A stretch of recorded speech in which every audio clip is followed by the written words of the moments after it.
So I'm going to deliberately just make this solid. And I'm going to just get this foliage solid, and I'm going to gel this right into my pavement. Okay? And I want this kind of like really cool S-curve to happen.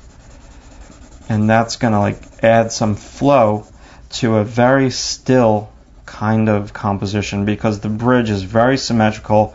There's no 3-point perspective involved. It's all kind of like 1-point perspective, and there's lots of like, there's a strong, powerful horizontal, and so everything is very calm, and that's why I took the photo. But I think it gives me a great opportunity to show you how to manipulate your own photo reference so you can change it around and kind of turn it into something else. So yeah, so I want to gel this out. Maybe I'm going to stick some of these light cast shadows in here from the leaves up top, and they're going to go kind of in sync with the 1-point perspective as well.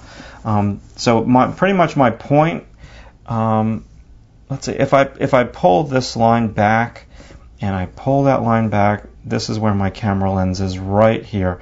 And this tilts a little bit, so yeah, it's going right in that vicinity. I'm a little bit taller than this girl because this is slightly an uphill incline. So let me just kind of keep going here with this. So now I've got this motion of the S-curve, and I need to kind of just make it like a little bit more smoother. And I can fade off. You know, there can be like a light thing in the background over here. This background is actually where the Metropolitan Museum of Art is. If you haven't been to New York City, it's just it just got kind of blown out in my photograph. It's very light over there. Okay, so that's my compositional rhythm and my compositional shape.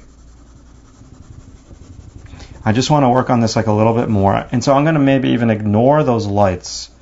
And so now what I can do next is I can focus on the edge a little bit more, and where this kind of comes out. Really want to have the effect of like that. Everything is pointing towards the main character. That's like another great thing to utilize. So I'm taking from what I see in the photo. This is kind of angled when I look at it, and I'm utilizing it, but I'm not copying it exactly.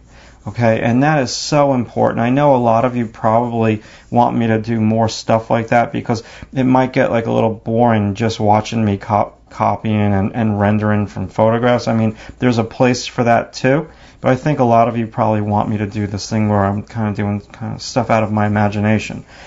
So you're going to get a balance on this website. You're going to watch me do both, because both are, I think, very important. One complements the other.